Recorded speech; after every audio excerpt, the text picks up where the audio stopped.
ko na ipakilala ang akon nga mga upod nga aking subong.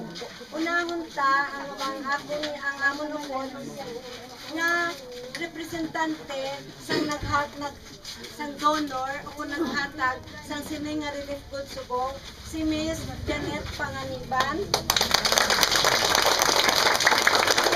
Kapaga nga si Gugi kag si Nikita. Ang silap, si Janet nagarepresentar sa ginatawag nga silap kag silap. Mga UP Silap kag silap. Sisterhood kag fraternity ni sila nga nagtinguha gid sang nahibalaan nila ang grabing kahalitan nga natabo sa aton, nagtinguha gid sila nga magtipon sa ilang mga katapuan kag sang pondo para nga makabakal bisan pa paano sang mabulig sa aton diri. Gani kami sa Panay Center for Disaster Response kag ang iban kagang tabang kapis nagapasalamat gid sa dako sa silap kag silak sa UP. Salamat gid Miss Janet. Ang upod ko pa nga ipan si Miriam kag si Maye kag si Rachel sang mga kabataan. So si Rachel sa isa man ka organisasyon sang environment sa CPU. Tapos amo ning duha nga mga kabataan graduate na pero ara sila sa kabataan party list. Kag ang amon duha ka upod nga naga-drive kag si Yeyeng sang PCCR man. Ako niya si Cynthia de Duro. Hindi ko na pagpalawigo ng istorya, ang punto lang ang PCDR upod ang sila kag silab nagtinguha nga magkadto diri kag nag-una sa inyo bisan sa limitado namon nga pundo.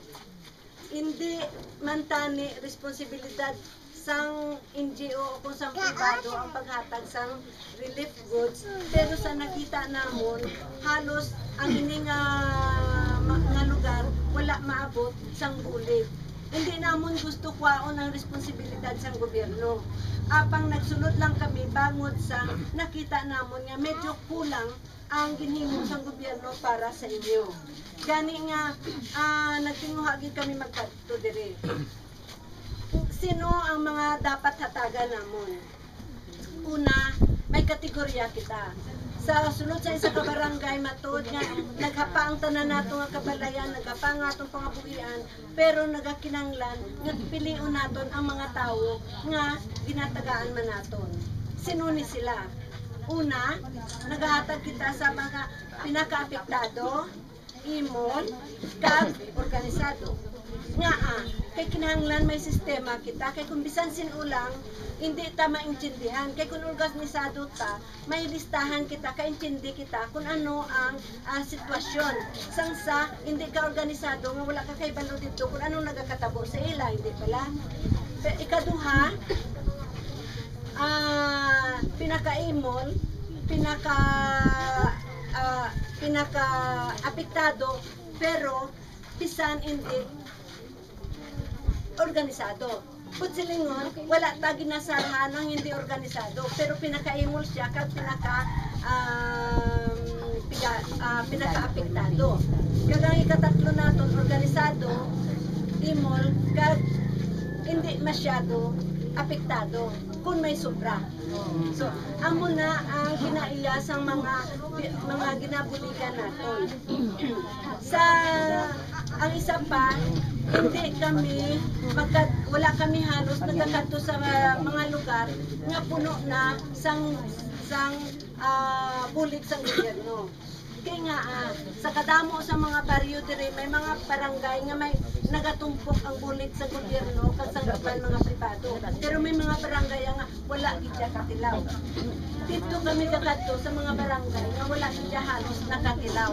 Kaya hindi kami gusto nga nagaturumpok sa isa ka barangay pero sa isa ka barangay wala gid. Gani nga amo na ang ginpili namon sa paghatag sa relief delivery.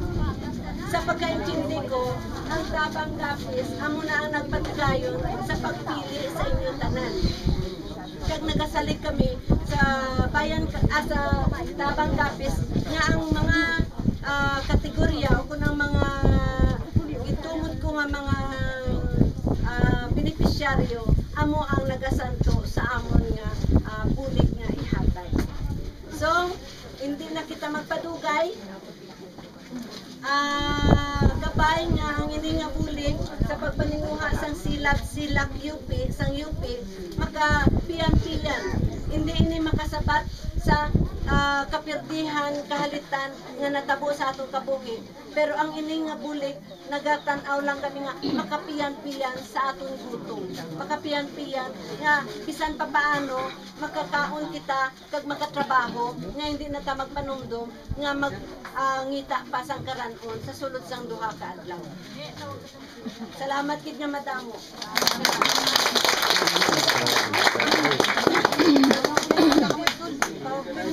Okay, on behalf of the UPC Lab Sisterhood and UPC Lab Brotherhood, I hope na mislead sa gamay nga nga things nga yatag naman siya. I hope na makaano sa inyo, makapulik, maka-alleviate sa inyong nga situation. Thank you.